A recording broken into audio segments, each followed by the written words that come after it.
बिहार प्रदेश की बड़ी खबरें देखिए हमारे साथ कुछ ही मिनटों में। सत्य विजन न्यूज पर खबरें सीधे आपके शहर गांव ज्वार से बिल्कुल एक अलग अंदाज में। आइए देखें प्रदेश का मुख्य समाचार। 24 घंटे में मिले 206 नए मरीज। अब तक 23 मौतों के साथ बिहार में संक्रमितों की संख्या हुई 3807। बिहार में कोरोना मरीजों की संख्या में तेजी से इजाफा हो रहा है। बिहार में अब कोरोना संक्रमितों की संख्या 3500 के पार हो गई है।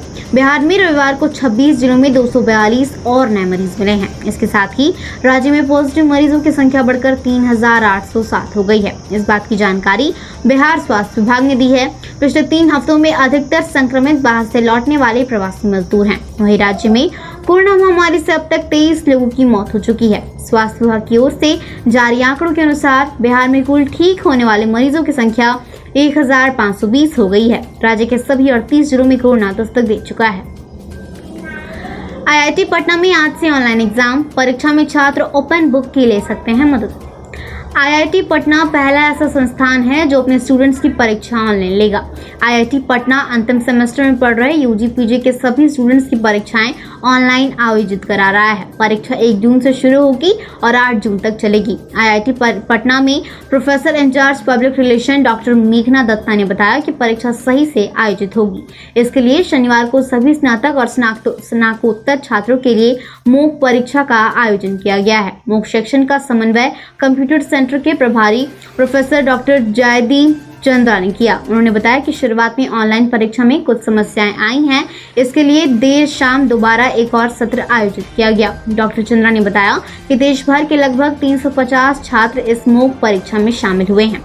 1 से 8 जून तक आयोजित परीक्षा में 37 विभिन्न पाठ्यक्रमों की परीक्षा होगी। डॉक्टर मेघना दत्ता ने बताया कि एक दिन में एक विषय से लेकर 4 विषयों की परीक्षाएं आयोजित होंगी, लेकिन इनमें अलग अलग स्टूडेंट शामिल होंगे। अंतिम वर्ष के छात्रों के भविष्य को ध्यान में रखते हुए ये कदम उठाया गया है, ताकि जिन्हें प्लेसमेंट ऑफर या PhD ऑफर लिया हुआ है उन्हें परेशानी न हो। इस परीक्षा में 375 से अधिक स्टूडेंट शामिल होंगे। इससे पहले IIT पटना ने सभी स्टूडेंट्स के लिए 3 अप्रैल से ऑनलाइन क्लास शुरू किया था।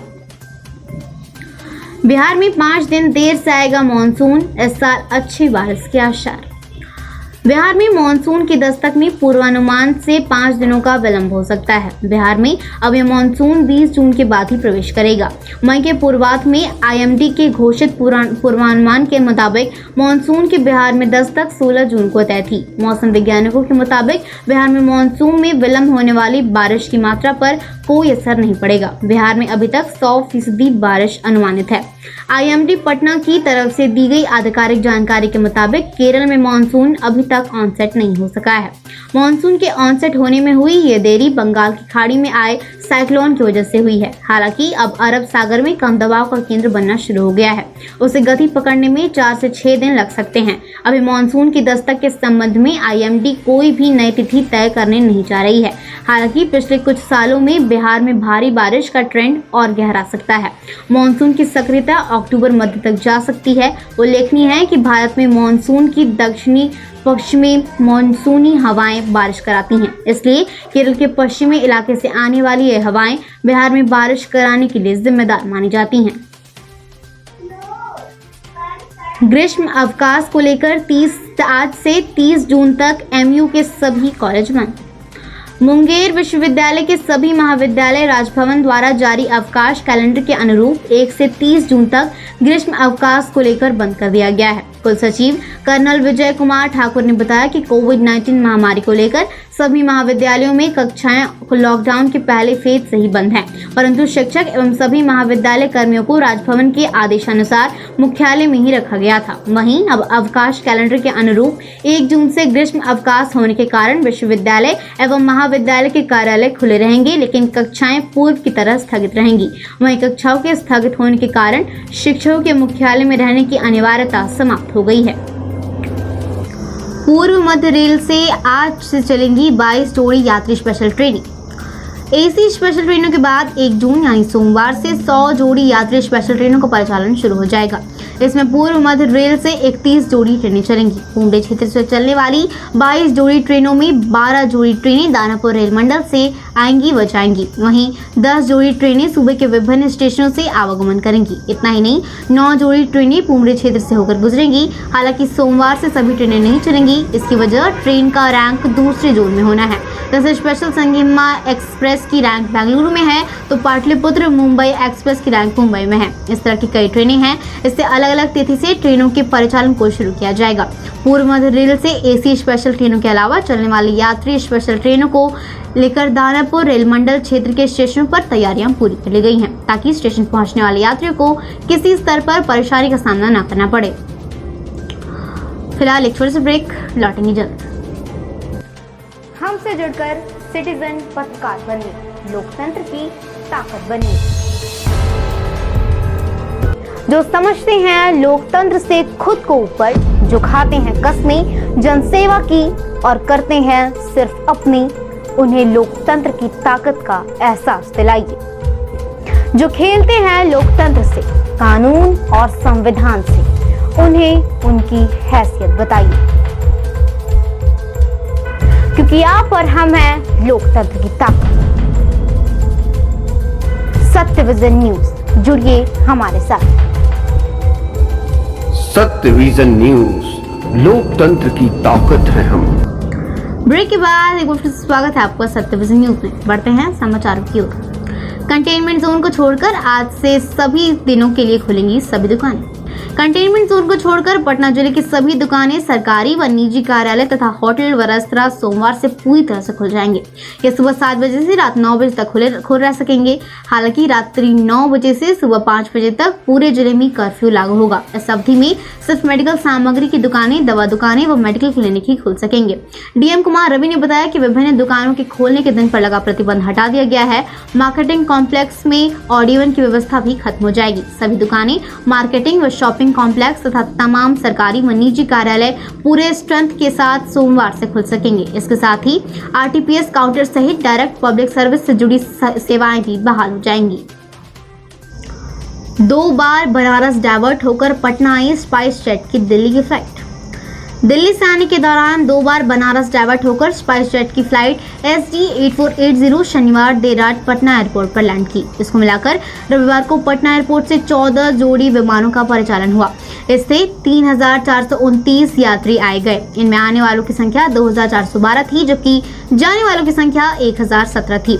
स्पाइस जेट की फ्लाइट SG8480 के बनारस डाइवर्ट होने की वजह इसका पटना आने के दौरान आंधी में फंस जाना रहा। इसकी वजह से पहली बार इसे पटना पहुंचने से पहले ही बनारस के लिए मुड़ना पड़ा। वहां लैंड करने के बाद रात 10 बजे के करीब जब इसे पटना के मौसम के शांत होने की सूचना मिली तो इसने फिर से पटना पहुंचकर लैंड करना चाहा, लेकिन इसी बीच मौसम दोबारा खराब हो जाने की वजह से इसे कामयाबी नहीं मिली और दोबारा बनारस के लिए डाइवर्ट होना पड़ा। आज से पहले की तरह चलेंगे वाहन, सभी प्रतिबंध हटे। लॉकडाउन के दौरान ट्रैफिक पर लगाए गए सारे प्रतिबंध पूरे बिहार में सोमवार की सुबह 5 बजे से समाप्त हो जाएंगे। केवल नाइट कर्फ्यू लागू रहेगा। इसकी अवधि भी शाम 7 बजे से सुबह 6 बजे तक से घटाकर अब रात 9 से सुबह 5 बजे तक कर दी गई है। नाइट कर्फ्यू की अवधि को छोड़कर बाकी समय में पहले की तरह ही वाहन चलेंगे। यात्रा के दौरान वाहन पूरी सीट क्षमता का इस्तेमाल कर सकेंगे। अब ना तो सोशल डिस्टेंसिंग के लिए कुछ सीटें खाली छोड़नी होने की बाध्यता होगी, ना ही उसके एवज में वाहन संचालक पहले से अधिक किराया ले सकेंगे। ऑटो और ई रिक्शा की किराया वृद्धि परिवहन विभाग के द्वारा वापस ले ली गई है। 20 अप्रैल को परिवहन विभाग ने यात्रा के दौरान सोशल डिस्टेंसिंग को बनाए रखने के लिए इन 3 पहिया वाहनों को 4 की जगह केवल 2 यात्रियों के साथ परिचालन की इजाजत दी थी। अल्पसंख्यक रोजगार योजना के तहत 2780 व्यक्तियों के खाते में ट्रांसफर किए गए 60 करोड़ रुपए। बिहार राज्य अल्पसंख्यक वित्तीय निगम ने वित्तीय वर्ष 2019-20 में अल्पसंख्यक रोजगार ऋण योजना के तहत अल्पसंख्यक वर्ग के 2780 लोगों के बैंक खाते में करीब 60 करोड़ रुपए ट्रांसफर किया है।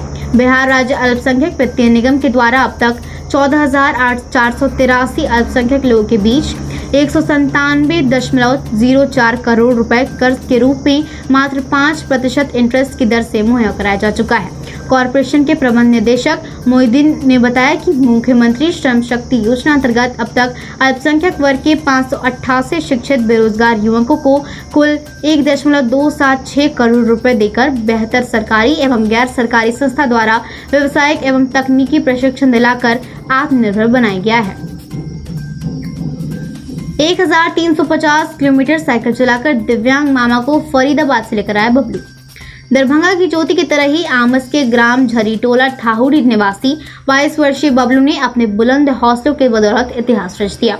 उसने 1350 किलोमीटर साइकिल चलाकर अपने दिव्यांग मामा को फरीदाबाद से गाय लेकर आया। बबलू 4 सालों से फरीदाबाद के बल्लभगढ़ की लोहा फैक्ट्री में काम करता था। कुछ दूरी पर उसका दिव्यांग मामा सत्येंद्र यादव भी रबर फैक्ट्री में काम करता था।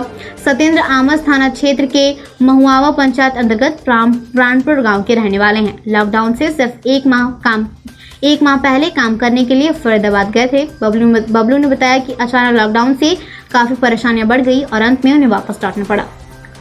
फिलहाल आज के समाचार बुलेटिन को बस इतना ही। आपको दिन मंगलमय हो।